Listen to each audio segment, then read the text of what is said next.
Good evening, ladies and gentlemen. Welcome to another episode of On the Ball with your hosts, Demigod Colt, which is me, and Z to the Yak, which is Zach.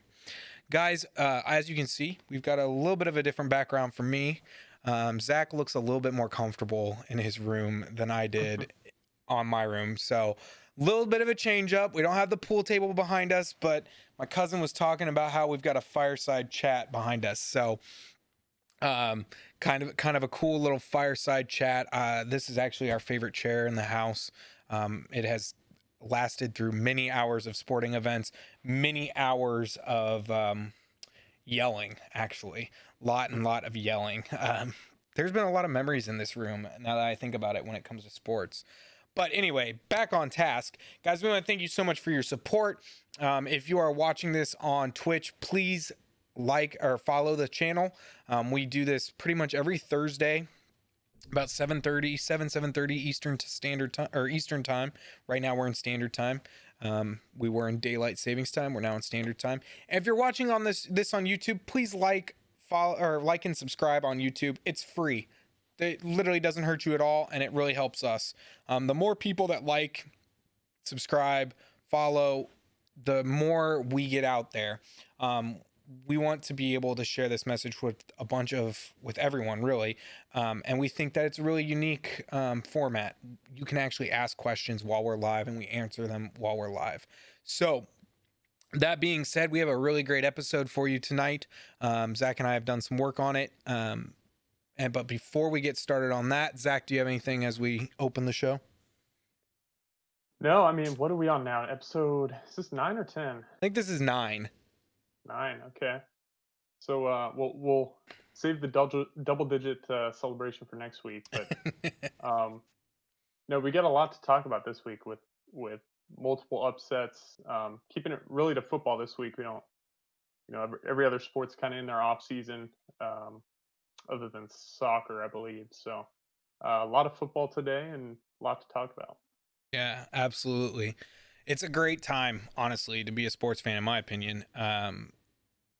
We had the NBA Finals, then we had the World Series, and now we're in the midst of the NFL season. And frankly, college football, if you're not watching the Big Ten in college football, it is a great time. IU has been playing incredibly well, which makes me happy. When you hear Urban Myers say that IU might be the second best team in the East, obviously he's an Ohio State, former Ohio State coach, so he's not going to say IU's better than Ohio State. But it's a great thing to be a Big Ten fan right now when it comes to football. But we're not going to be talking about that. We're going to be talking about the NFL. So, Zach, I thought this week, obviously, we can go through our predictions. We'll run through what we kind of said last week, and where our scoring was, and then we'll also talk about kind of our predictions for next week or this coming week. But before we do that, I wanted to kind of talk about, I think it would be good to talk about the 5 or 6 things that kind of stuck out for us this last week. I don't want to talk about every game. I feel like last week when we talked about every game, it was kind of long, and there were times where we weren't as interesting. So I want to really focus on those 5 things that we saw that really stuck out to us, or either they were really good or they sucked completely. So that being said, what was do you want me to go first, or do you have one off the top of your head that kind of sticks out to you? Actually, one off the top of my head that we talked about quite a bit last week was obviously Tua's uh, first Yeah. NFL start. I guess not technically appearance, but first NFL start.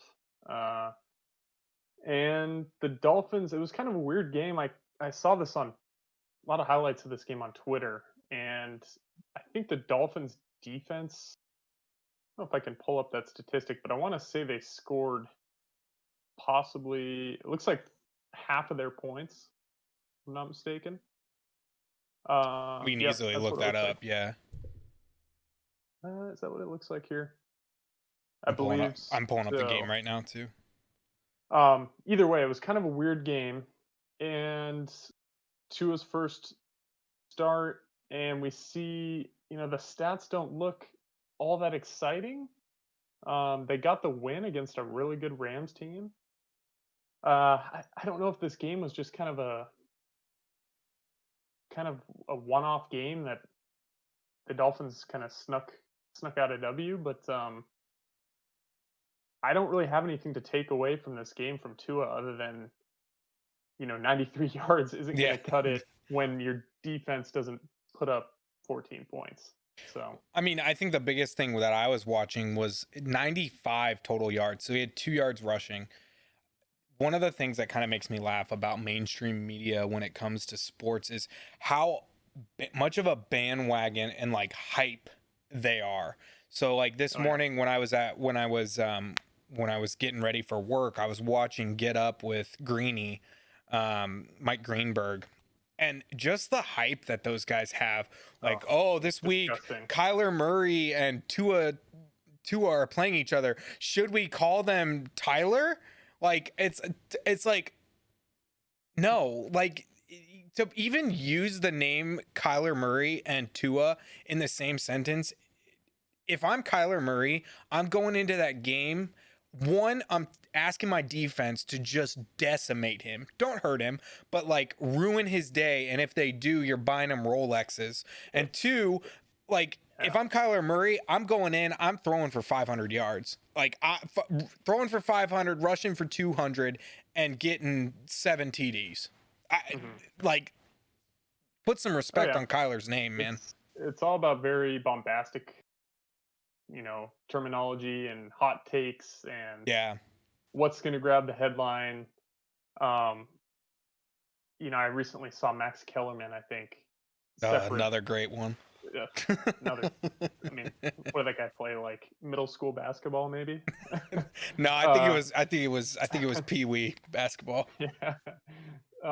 Anyway, he had a don't want to get on a tangent, but he had a great hot take recently on Kevin Durant and entering the GOAT debate in Oh, I think I basketball. saw that.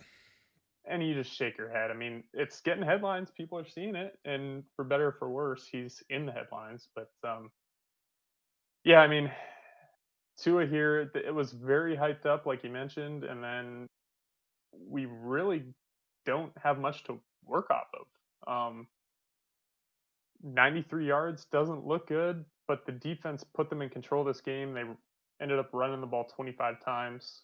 Um, so I For think we're just for gonna have to for wait a and see. whopping, but hold on, 25 times for a whopping like not even barely 50 yards. Those Yeah. 55 yards, they averaged their best running back, Miles Gaskin, averaged 2.6 yards a carry. That's Yeah. just If awful.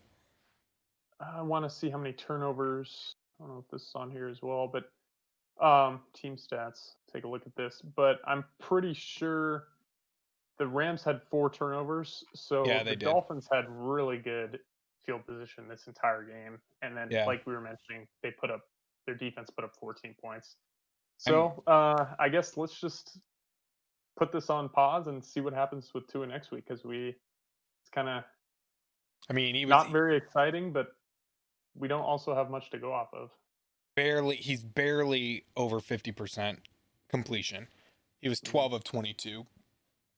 And here Yep. you and I both said, I mean, here I said that we both thought he'd get a combined rushing and passing at least 2 TDs. He didn't do that. He got one.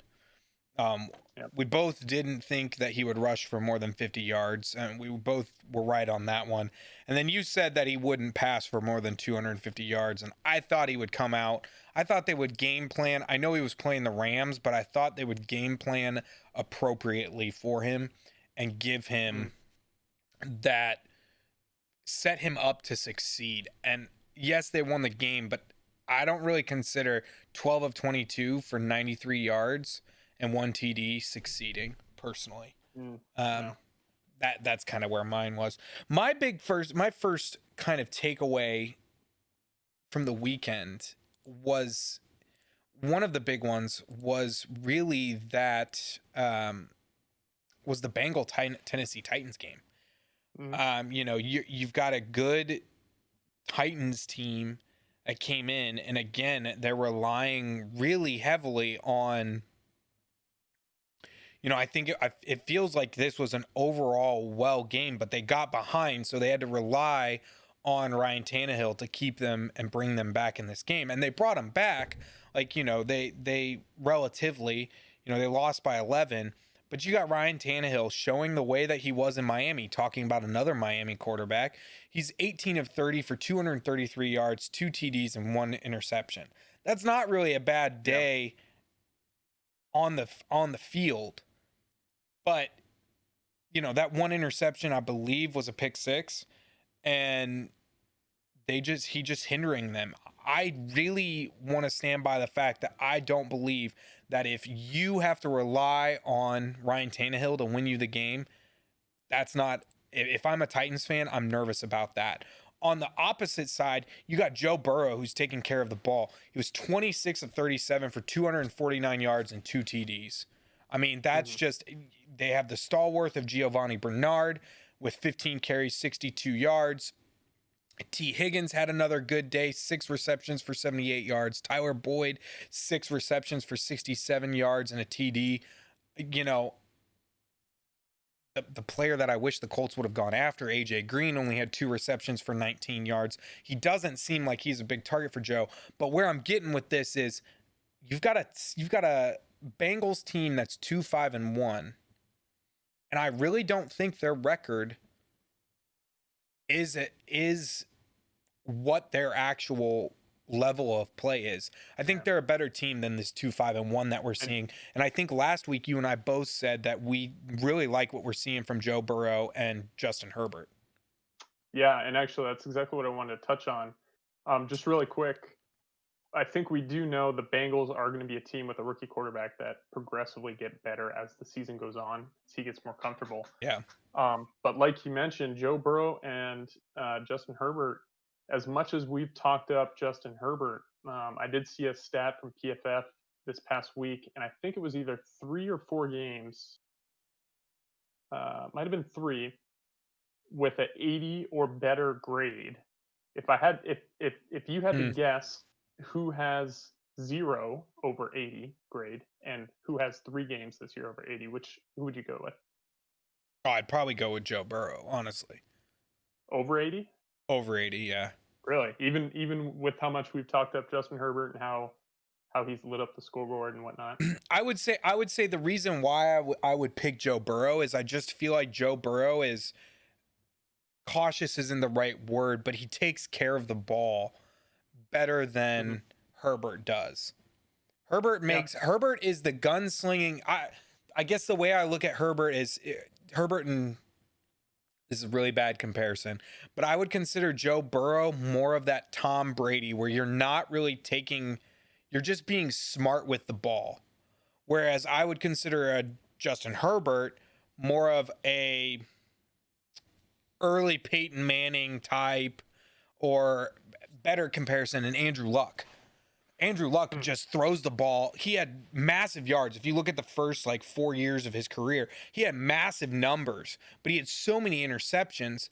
He was just a gunslinger. And that doesn't mean he's a bad quarterback. I just think that you're probably, when you're looking at that positive rate, I would have to give Joe Burrow those 80s because he just takes care of the ball more. I believe he has less interceptions and less fumbles than Herbert on both metric.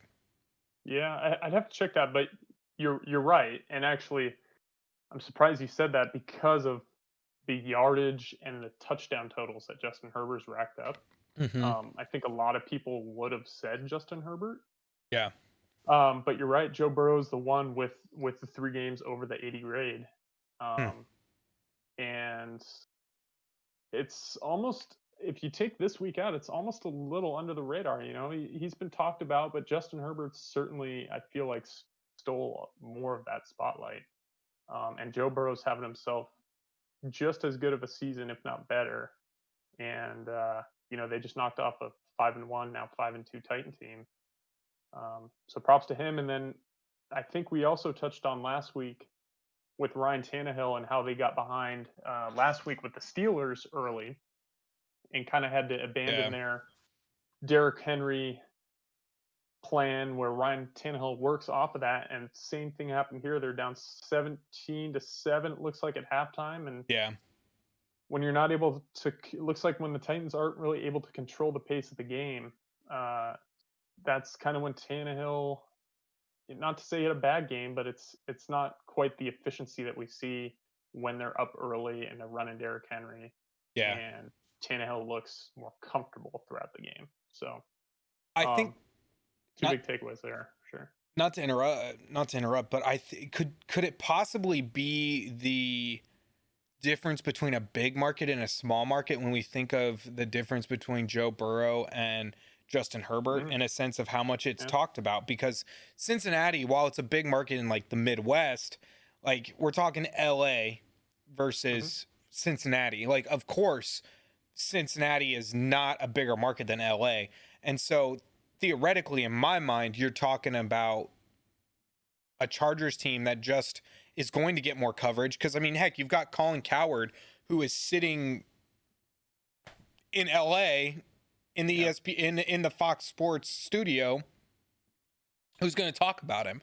And so you're going to get more people are going to see that LA game than they're going to see that Bengals game, in my opinion. So I wonder if that kind of plays into it. And I think that's also one reason that someone like Russell Wilson doesn't get the recognition that he normally does, because he does theoretically. I mean, Seattle's a quote unquote big market, but when it comes to like big markets, it's actually a pretty small market. Yeah, and I agree with that definitely. And I also would add just a surprise factor too. I mean, Justin Herbert wasn't even supposed to be the starter this year. It's true.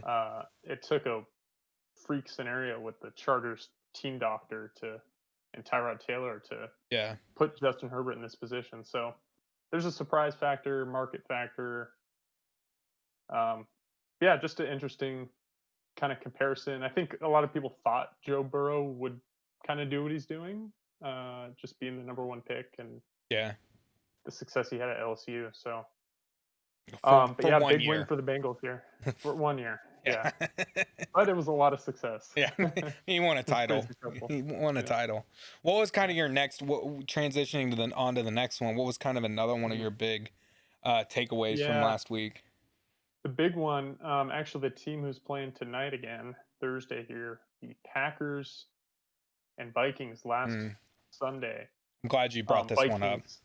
Yeah, I mean, Vikings, it took an absolutely massive game from Dalvin Cook, but the Vikings did it. They won 28-22.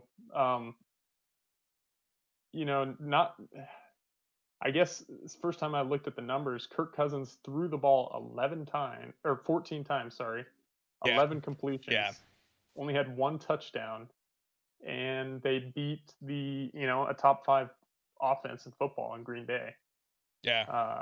So I don't know if there's a whole lot to get into here, but it was just an interesting scoreline, at the end of the day. I mean, it was surprising. The only thing I want to bring up is 44. I think he had, I can look at my phone real quick, but Dalvin Cooks is actually on my fantasy team. And thank God he's on my fantasy team. This past week was good if you were on my fantasy team. The matchup, sorry to who I beat, but this past week I scored 100 and I think it was 62 points in fantasy compared to the person I was playing that had like 90. But Dalvin Cooks, and of course, when I want it to pull up, it's being super slow. Come on.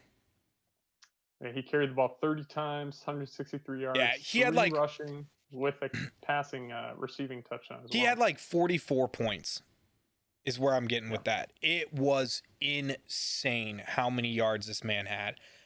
It begs the question to me, again, he's someone that I wanted the Colts to draft. I thought that Dalvin Cooks was the right choice and the running back of the future. And the reason why, because if you remember, this draft class was Leonard Fournette versus Dalvin Cooks. And I said, as good, actually, I even remember you and I talking about this before that draft and how much you talked about how good Leonard Fournette was at LSU. And I was like, the biggest problem that Leonard Fournette's going to have is I think he had in college, like 60 or 70 more carries and less yards than Dalvin Cook. And like Dalvin Cook, he, for as many injuries as he's had, is just a beast. I mean, the guy is just really good. You know, we're talking 30 carries for 163 yards. He's averaging 5.4 carries. I had to look. I had to find out who the best running back in the league right now is, because everyone likes to talk about Derrick Henry and how great Derrick Henry is. No doubt, Derrick Henry, great running back. Dalvin Cooks has 123 less yards than him. He has 2 more TDs. He has about 39 less carries than Henry and 1 less game. Yeah. And if it's me, it would be hard for me to, if I had to start a team, it'd be hard for me to say, you know, obviously you got the health factor in Derrick Henry, but it'd be hard for me to say I don't want Dalvin Cooks.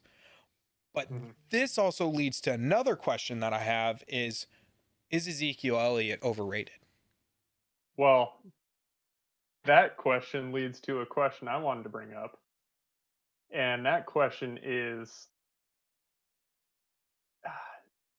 I don't know how I want to frame this.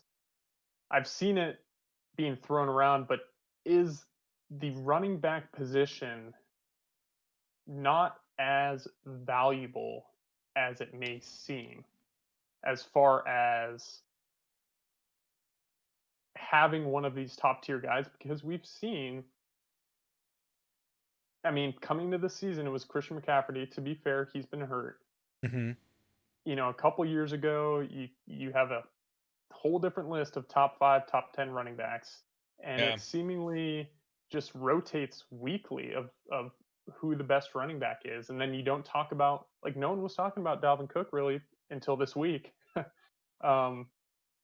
He was out the week before, hurt. Derrick Henry obviously burst onto the scene less than a year ago. Yeah, less than a year ago. And now all of a sudden he's quote unquote the best running back in the league. And then you talk about Zeke Elliott, who people thought was the best running back in the league, and now he's not even being talked about at all. So, you know, is this running back position, is it just kind of like fickle and fluid, so fluid that I don't really know how I want to frame this and what I'm getting at, but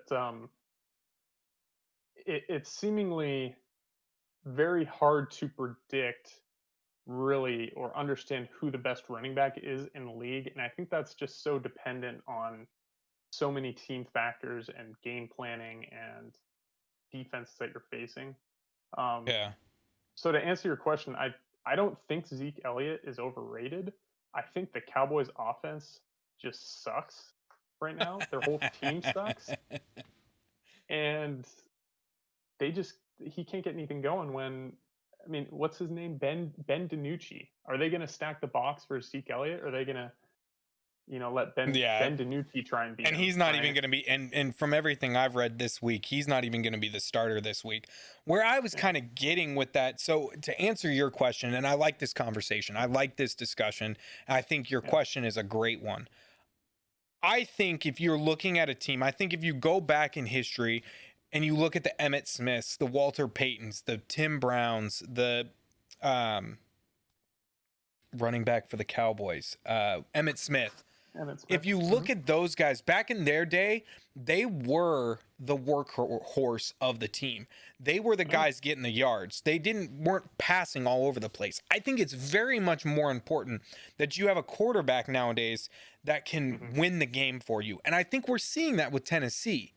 I think we're seeing there that you can have the best running back in the league, but if you don't have a quarterback that can complement that running back and win a game for you when you need him to, it doesn't matter. I mean, this is 2 weeks in a row where Titans didn't do it. And going down the list, I mean, we also talk about Saquon Barkley, who's injured. You know, another great running back. We talk about Marlon Mack, not a great running back, but obviously a good one. His production has been replaced on the Colts by 4 different guys, and it's not been even really a concern of ours. But the reason I say I think your running back doesn't matter as much if you've got an offensive line in front of you, that is worth it, because Ezekiel Elliott lost Fredericks, their center. I forget his first name. Fredericks retired. They lost another one of their offensive linemen to injury, and lost another one to, I think, another one to retirement. And so that offensive line of Dallas is not as good. I think you put Ezekiel Elliott on, say, the Colts offensive line, or the Steelers offensive line. I think he rushes for, I think he's probably in the list of the top 3 running backs again, as far as yards this year. But Zeke has not had, I had to look at the stats, because obviously this is a big problem. You're the Cowboys. Zeke is supposed to be your workhorse, is supposed to be your guy. And he hasn't rushed for over 100 yards this season. Yeah. And not in a single game. He had last game against Cleveland, he had 8 receptions for 71 yards, and that was his best game. He had a total in that game of 71 and 54 is 125. He had 125 yards with, I believe, no touchdowns last game. That was his best game. Yeah. And that's just not good enough if you're Ezekiel Elliott. So you wonder, is that offensive line, was Ezekiel a product of that? And are great running backs reliant on a good offensive line? Yeah, I don't know if they necessarily are. I think running backs, just as a whole, with the way the offense has changed in the NFL, are becoming a lot more complementary. Mm-hmm. And replacing top tier production isn't as far of a reach as it used to be. If you were, think back to the mid 2000s, someone off the top of my head, maybe Marshawn Lynch or something like that, trying to replace his production back then, compared to, you take a look at the Colts and you sub in Jordan Wilkins, don't even know him, 20 carries, rushes for almost 100 yards and a touchdown. When Jonathan Taylor was previously the guy up until now, and then before that, Marlon Mack. I think it's just the offense has changed so much, and then the production therein has kind of diminished and become more replaceable. Not to say that Dalvin Cook, Zeke Elliott, Saquon Barkley, Christian McCaffrey, not to say that they aren't exceptional talents. I just think their position isn't as valued as it used to be, and their production is just a little more replaceable than it used to be. Like, Mike Davis, for instance, on the Panthers, I think has been a top 10 running back by most grades this year, and most people didn't even know the guy coming into the season. So not by yards, at least. Well, he's got 350 yards. Yeah, I've got his numbers pulled up. He's played 8 games, 84 carries for 350 yards. But I mean, even if you want to even go from there, you can look at a Kenyon Drake, 119 yards for 512 yards. No one knew who he was. He's has the ninth most yards. And Chase Edmonds came in, and let me see if I can pull. Well, this would have been last week versus the Seahawks, I believe. Week before, Chase Edmonds, came in, ran the ball. Well, no, Kenyon Drake played that game. He got injured. He got injured at the end in like the third quarter of that game. But I mean, you can go to Jones for Tampa Bay, who's ranked 5th in yards right now, 117 carries on 52 yards with 4 TDs. I mean, I think your point stands easily. It stands. I mean, you've got 2 running backs that are averaging more than 100 yards a game, and that's Derrick Henry and Dalvin Cooks. Right. And then everyone else is 70s, 60s, high 50s. I think the running back position has changed so much, and I think it's hard for teams to say, "Oh yeah, let me go out and spend $30 million on a running back when I can go draft a rookie and two rookies and replace his production 80% of the production easily. Yeah. Or tag team and get a duo like the Colts got Jonathan Nyheim Taylor, Hines Nyheim and Hines, Jonathan Wilkins. Taylor. Yeah. That duo together, when you bring Hines in on passing downs, it's like essentially nets you 80 to 90% of the same production as a lot of the top running backs. Well, and that was a worry of mine.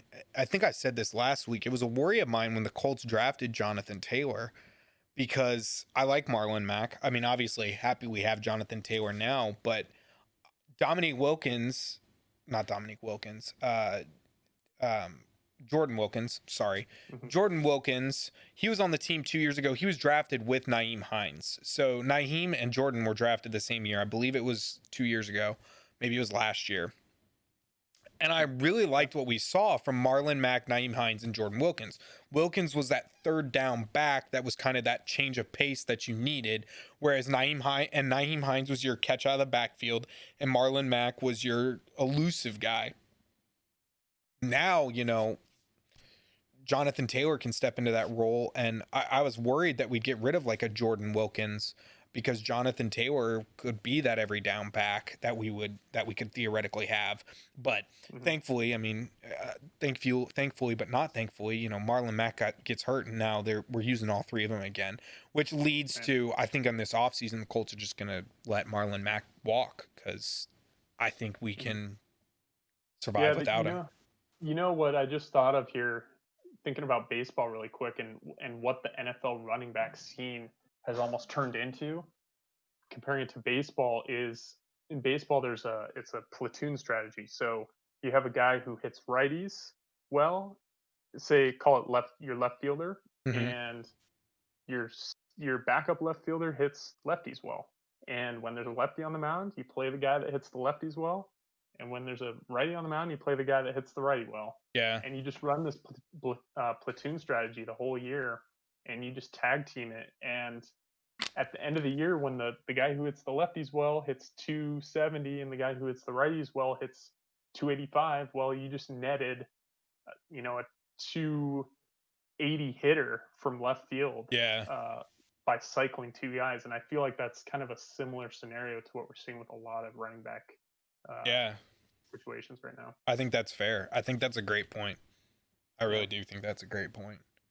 Another one that kind of stuck out to me was, so you kind of took one of them in the Minnesota Vikings and Green Bay Packers. I mean, just to touch on that game, I mean, Aaron Rodgers played incredibly well that game.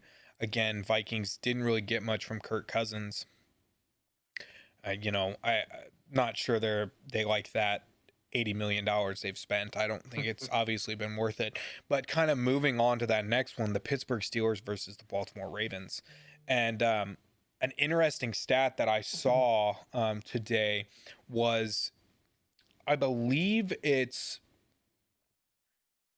the last in teams that Lamar Jackson has played that are over 500, he's 0-4, and they've all been at home.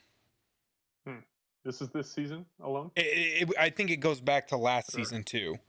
But he's 0-4 against top over 500 teams at home. And it kind of leads you to think, Pittsburgh, they got down by a lot early on this. And this is a big difference. Look at Ryan Tannehill. Big Ben didn't have an amazing game. He was 21 of 32 for 182 yards and 2 TDs.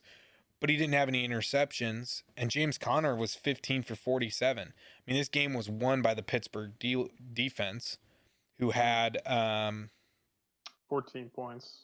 Who had 14 points and had they had one or two fumbles, and that's it. They sacked him twice. They did 2 picks as well. Or they had 2 fumbles, 2 picks. Yep. And it's just like, again, the heart of the Steelers team, their defense. when you think of the Steelers, what do you think of? I always think of defense and just how good they are. Same with the Ravens. I mean, that NFC North or the AFC North is a defense division.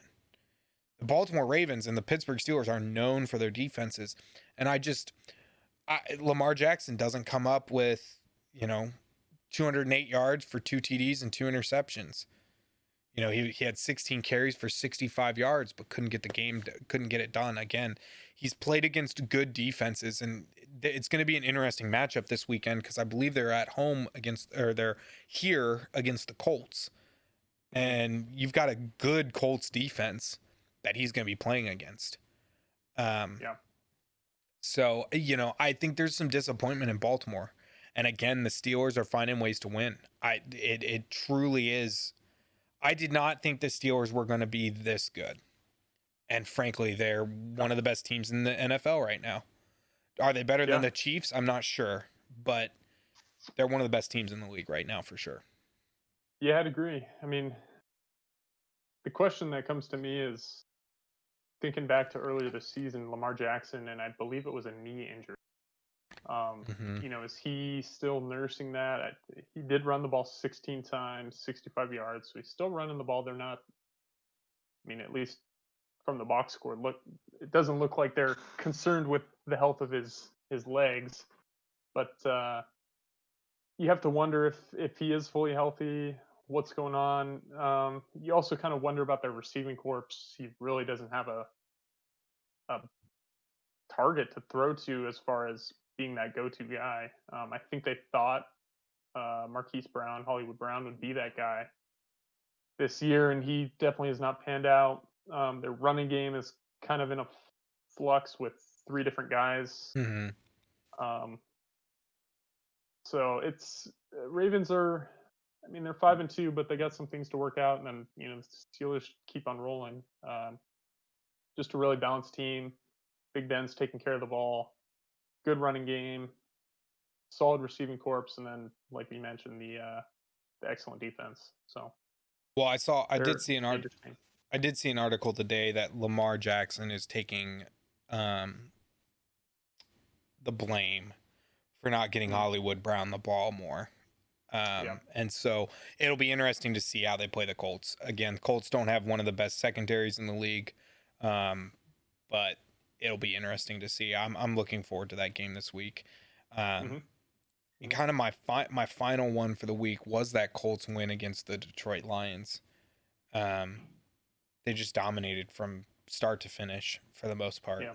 20 points in the first half, 21 points in the second half.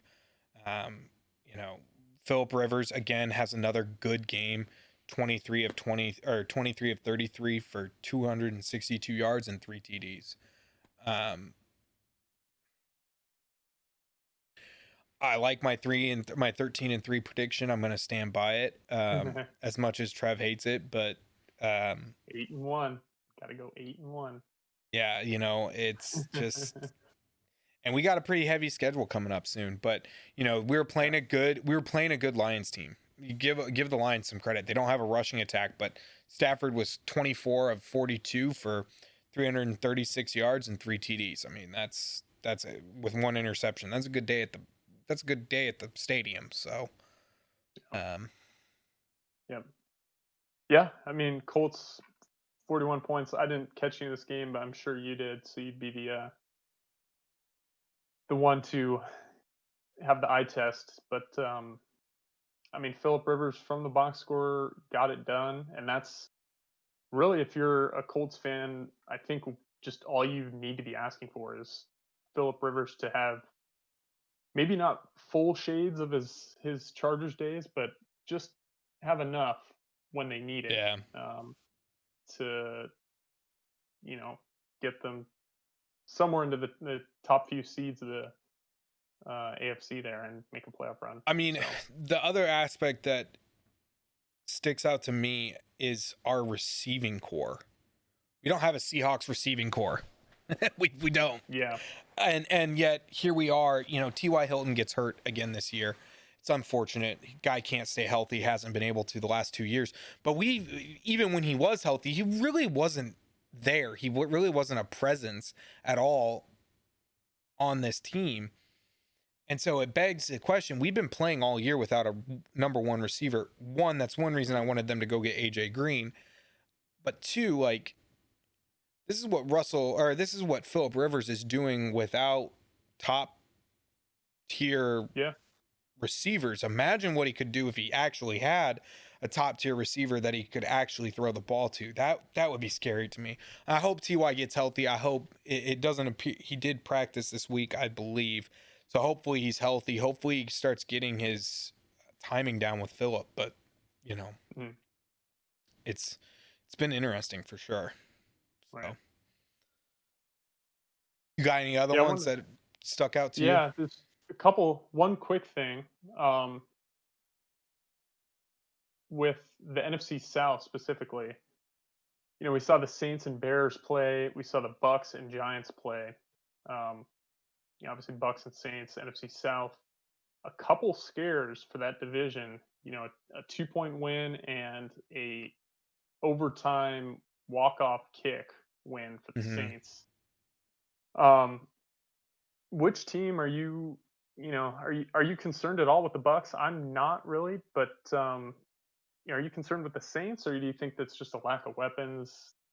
Once I they get just, healthy, they'll be fine. yeah, not concerned with the Bucks at all, and that was something we would get talking about. I mean, obviously, adding Antonio Brown, he's activated on the active roster. He'll play this week. They're predicting he'll get about 14 plays. Um, I wouldn't be surprised if he goes for 100 yards this week, honestly. Um, so not concerned about the Buccaneers at all. I'm gonna stand by my Saints winning the by my prediction of the Saints winning the division. Hmm, I think a lot of it is, I mean, you still have Alvin Kamara, who's a great player. He's playing a role that he hasn't played in the past. He's catching way more balls out of the backfield. He's yeah, kind of having to be that all around player. If you look at the stats, if you look at kind of the box score stats, I mean, Breeze had a good game. He was 31 of 41 for 280 yards and two TDs with Taysom Hill catching 30 yarders. Alvin Kamara had 9 receptions for 96 yards. Jared Cook, Taquan Smith. Taquan mm, is their third string or their second string wide receiver. Jared Cook's their tight end. I think with Michael Thomas coming back, hopefully this week, I believe the plan is that he'll play against the Bucks. I think you're looking at he's going to get his weapons back, and that's going to allow Taquan Smith to kind of revert back to the role that he was known for as that burner down on the end for those deep passes. Jared Cook is going to be able to continue to play the role that he's playing, and you got to give Michael Thomas some credit here. He's a heck of a player. yeah, He's a receiver that any team would be happy to have on their team. Um, yeah. so Uh, as the Saints get healthy, I'm still pretty confident in the Saints and that they'll be able to pull this off as they get healthy.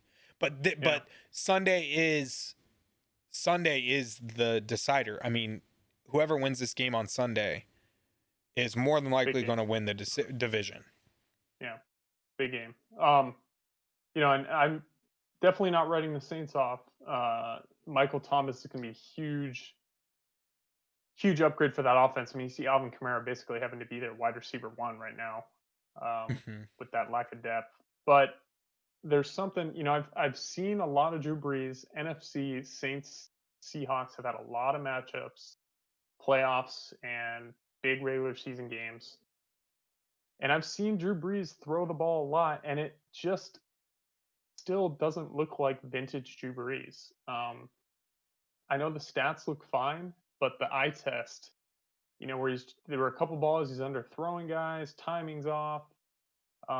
Could be kind of that arm strength deteriorating, like we were touching on, where the Yeah. ball's just not getting there in the same amount of time as it used to be. Um, and that doesn't mean that 90% of 2015 Drew Brees isn't still good, but it's just something worth noting as they're going to have to fight for this division harder than they have in years past with the Bucks Oh being yeah, as good as they are. absolutely. So, I mean, um, absolutely. I don't disagree with your comments on Drew Brees at Yeah, all. I mean, I think I'm in and he complete is agreement. nursing. Is it a shoulder injury right now? I think I'm it gonna is a check shoulder that. injury. I think so. He'll be able to pull it up faster than I will. Right shoulder injury, so that's throwing shoulder. It's nothing he You hasn't know, been through though. yeah, 41 years old. I mean, you're a little more concerned at 41 than He was 20. 25, but Yeah. I just something to keep an yeah. eye on. I I Just something I to keep an eye on. completely agree with you. I don't think Breeze has had the zip on his passes that we've seen in the past. I definitely don't. Mhm. I definitely think he's lost some things, but I also would say that Brady has lost some of his down the field ability as Yep. well. Um, Actually, surprisingly, there was an article I read this past week on the Athletic that was talking about Phillip Rivers and his down the field throwing, and he's like number 2 in the league as far as throwing the Mhm. ball down the I think field. I might have seen that. And it's funny to me because they talk about, oh, he doesn't have the power to get down the field, but yet he's still doing it. So Yeah. I mean, it's a long season. We'll see what happens. Like I said, it'll be interesting to see what happens when Michael Thomas comes back and kind of how Yeah. Drew Brees' game shapes, changes, Yeah. That's evolves a big when question. he's back. Because if Michael Thomas is that dink and dunk, give him the ball and let him go to work kind of player, you only have to throw the ball 5-6 yards. You don't have to throw it that far for Michael Thomas to get the job done. So, Right. um, unlike Tom Brady, who has to get the ball to, you know, AB's not really a dink and dunk wide receiver. Neither is Mike Evans. So it'll be interesting to see how these two kind of progress through the rest of the season. But Yeah. good question for sure. And then the last question I had for you, everyone talking about the Falcons being as disappointing as they've been with their blown leads. But have the Chargers surpassed the Falcons as far as Oh, disappointment levels absolutely, go? absolutely. I mean, What how is do it? I you? think that's four Yeah. double-digit leads that they've blown to lose by single digits. I think this last week was 21 points they had a lead, and I want to say they had two other of those leads they've blown have been 17 points.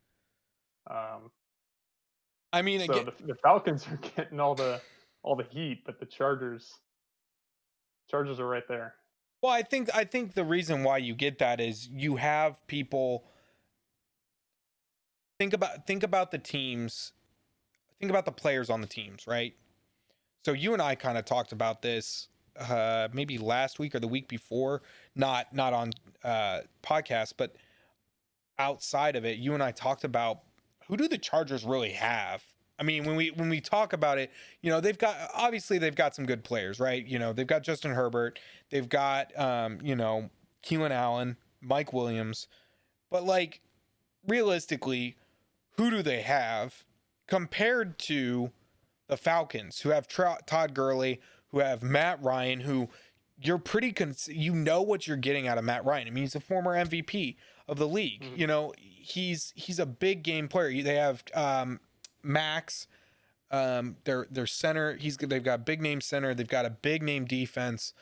They got Julio Jones, Stephen Ridley, like they've Calvin got Ridley, or or Calvin yeah, Ridley, Calvin Ridley. Calvin Ridley. Yeah, They've got the firepower that you're expecting the Falcons to do good things.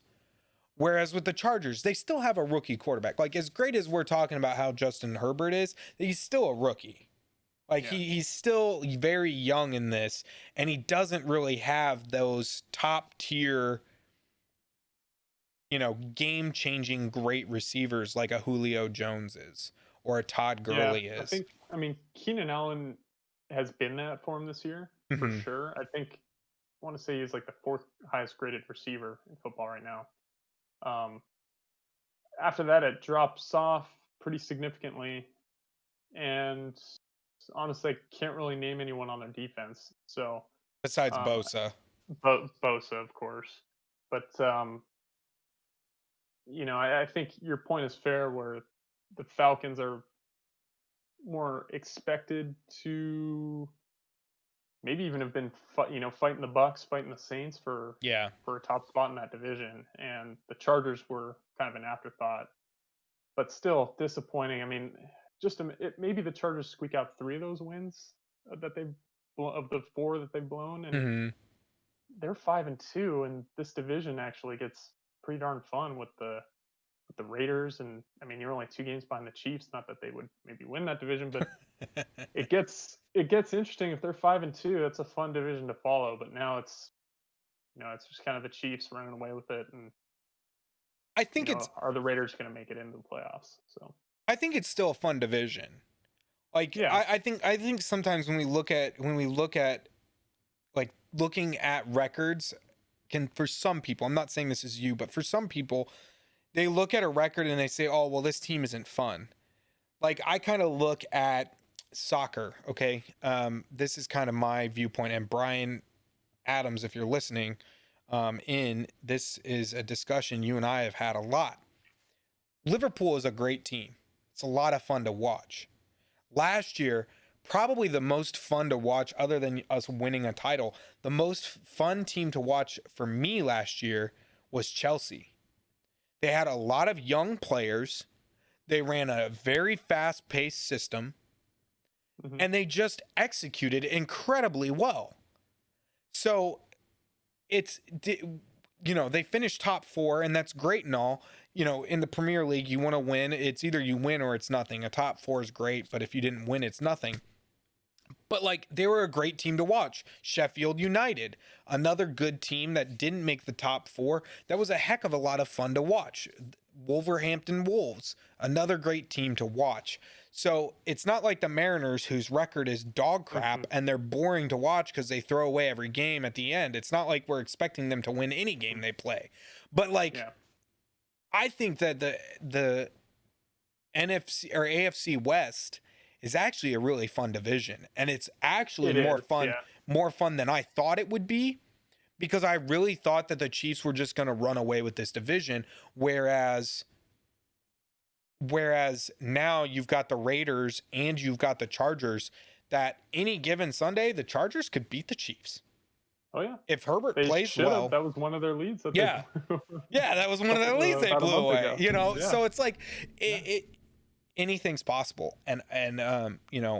Personally, I'm more disappointed in the Chargers. Hmm. But it makes sense why people would be more disappointed in the Falcons, because you expect the Falcons to be in that discussion of winning their division, being Right. that difference. And so that's where I think you get that difference in play there. Right. And I guess we can't really say big market versus small market, because when it comes down to it, Atlanta and LA are relatively the same size market when Right. it comes to stuff. So Yeah. No, it's definitely a fun division from just a sheer talent, and putting up numbers, statistics, individual statistics go. I was just more thinking of the competitiveness of the top spot of this division and yeah, someone challenging the Chiefs. Um, yeah, like you said, any given week it can happen, but when we get to week 16, I think at this point we know who's going to be at the top of the division. Whereas the Chargers are 5-2, you don't quite know, at this point, but nonetheless, yeah. fun team to watch, exciting quarterback, and the Broncos beat them. So I mean, that's theoretically, well, Broncos now have a better record than the Chargers, but I don't know if I'd go as far as saying they're the better team. I mean, they No, won, but Drew Lock is awful. They're uh, drafting a quarterback this year. LA will yeah, fail again at drafting a quarterback. The moment he left the Colts in that draft day trade. I'm just kidding. yeah. But is there anything else that stood out to you from week 8? Not from week 8, man. I think we pretty much covered it. I think that Yeah. there was a lot of good points there. Kind of breaking down, guys, where we are. score wise. So 2 weeks ago we did our predictions. We ended that week tied at 12 points. So just quickly running through them, I scored 11 this week. Zach scored 10. Kind of the big difference was that Falcons and Panthers game. That was the biggest one. There was a lot of upsets this week. Zach and I both said the Packers would win. We thought both of us thought the Titans would win. We thought the Browns would win. We thought the Chargers would win. Not really an upset, but kind of an upset. So this week was rough for if you're an NFL fan. But a lot of great games, a lot of fun games to watch. And I'm excited for this next week. I think there's another good slate of games. So that kind of what's one game you're definitely watching next week, this week? Oh, well, I mean, definitely watching Colts Ravens. I think that's one of the best games of the week for sure. I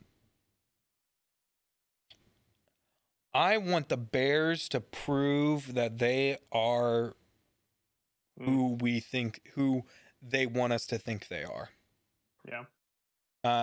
Watching the Saints Bucks game, watching the Bears Titans game, and then watching the Colts Ravens game. Those are the three games that I won't be able to probably watch the Titans Bears game because it's on at the same time.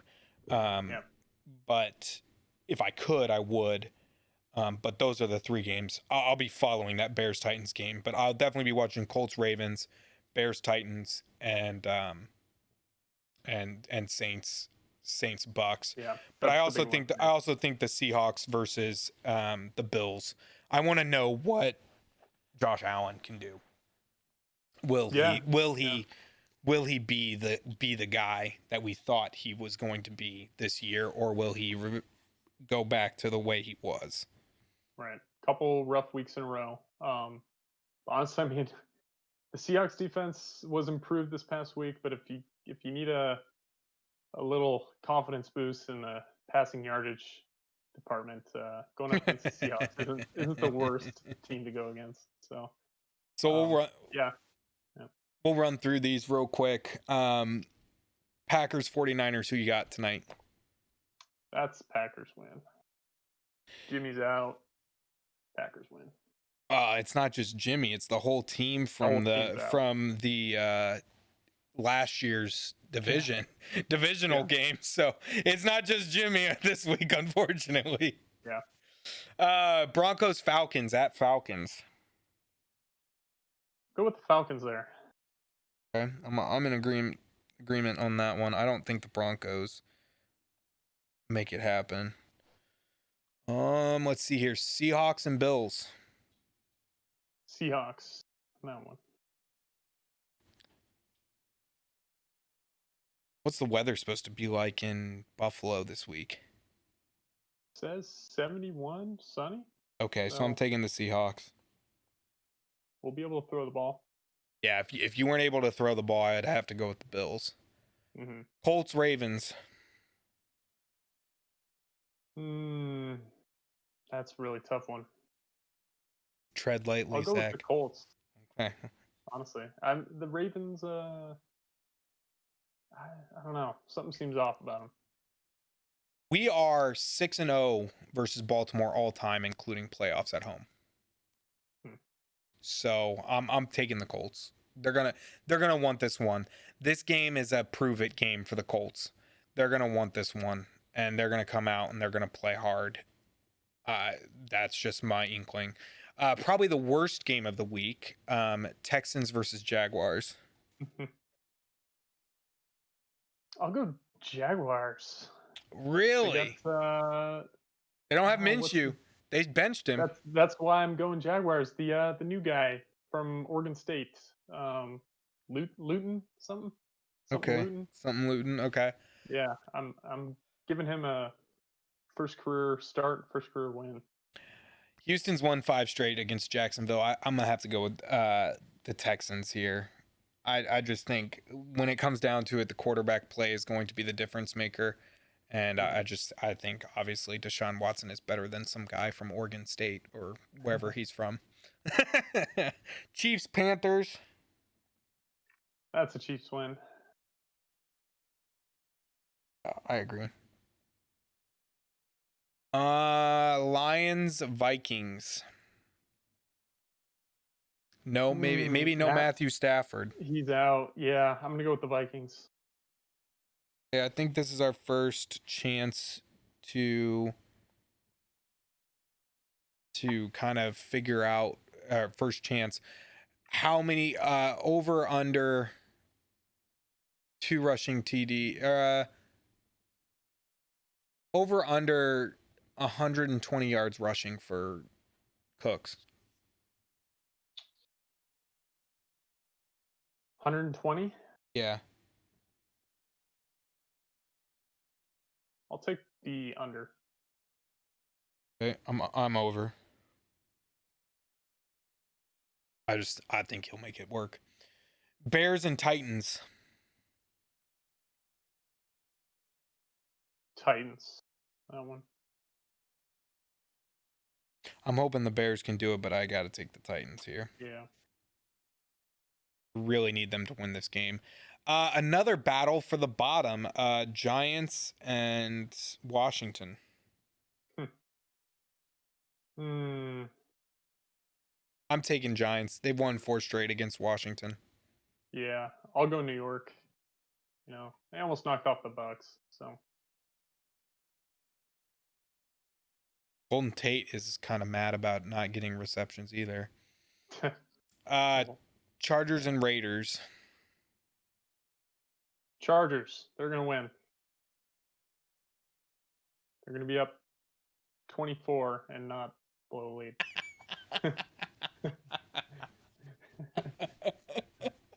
I'm picking the Chargers. They're winning every game the rest of the year. I'm picking the Chargers too, but that just makes me laugh. That makes me laugh. Cardinals versus Dolphins. Cardinals.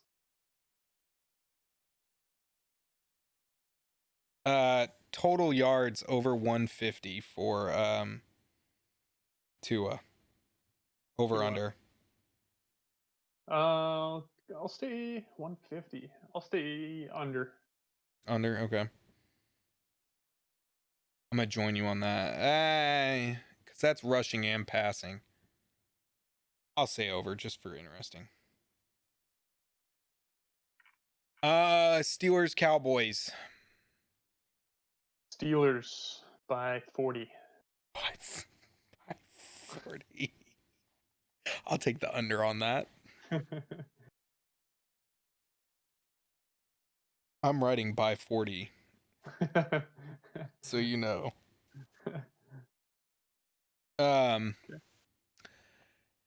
Saints, Bucks. I'm going Bucks. Okay. I'm going to go with the Saints. I'm going to stick to my bet that the Saints were going to win this division. I think this is a make it break it game for them. I think they have to win this game in order to win the division. I said early in the season that I thought they would split, that they could split their matchups, but yeah, I don't think they're going to. I think the Saints will win this one. Thomas is going to be fed and he's going to be hungry. So, and finally, probably also another battle of the worst teams in the NFL, the Jets versus Patriots. Ugh. Guess I won't be watching football next Monday. Patriots win that one. I could agree with you, but I'm going to pick the Jets to win that one because I think Bill Belichick wants Trevor Lawrence. So I think they're going to lose. Yeah. I think they're going to lose. They're going to have a lot of cap space next year. I think they're just going to I think they're going to lose this one and they'll be able to build that team up. So those are our predictions. We got them locked down. Score right now is me having 23, you having 22. Close. Next week, what I think we'll do is we'll kind of look at our our beginning predictions, and we'll kind of see where we are, because technically this week was midweek, but I guess we'll or mid-season, sorry, but we'll look next week at kind of where those are and maybe a few things that stick out in our mind. Answer, go look at the YouTube video, like and subscribe on the YouTube videos. It's a great thing that we have, guys. We've done some really good episodes. Zach and I have really enjoyed doing this. He can say it himself too. But Definitely. Again, we really, really want your feedback. We want you guys to be a part of this show. We want you guys to have an input and a say on what we do with these shows. Eventually, we're going to transition also into talking about some soccer. We're going to expand some of Zach's sporting background a little bit. I loosely follow soccer. Okay. Well, you might have to follow a little bit more. But although I will never understand fantasy soccer, I've tried to read those rules, Zach, in that group, and I just don't understand it. It's like tough. Fantasy basketball. I don't understand fantasy basketball for the NBA hardly at all. Yeah. But guys, we really do appreciate everyone who's watched and supported the stream. We want your feedback, and we just want to make this experience great for you guys as well. So yeah, Zach, do you have anything that you want to say before kind of signing off? No, I mean, another good week. Appreciate everyone who stopped by and everyone who is maybe even watching the videos after we were live up on YouTube. So they'll be up there. Like, subscribe, and we'll be back at it next week. Yeah, awesome, guys. So again, thank you so much for the support. We really, really appreciate it. And we will see you next time.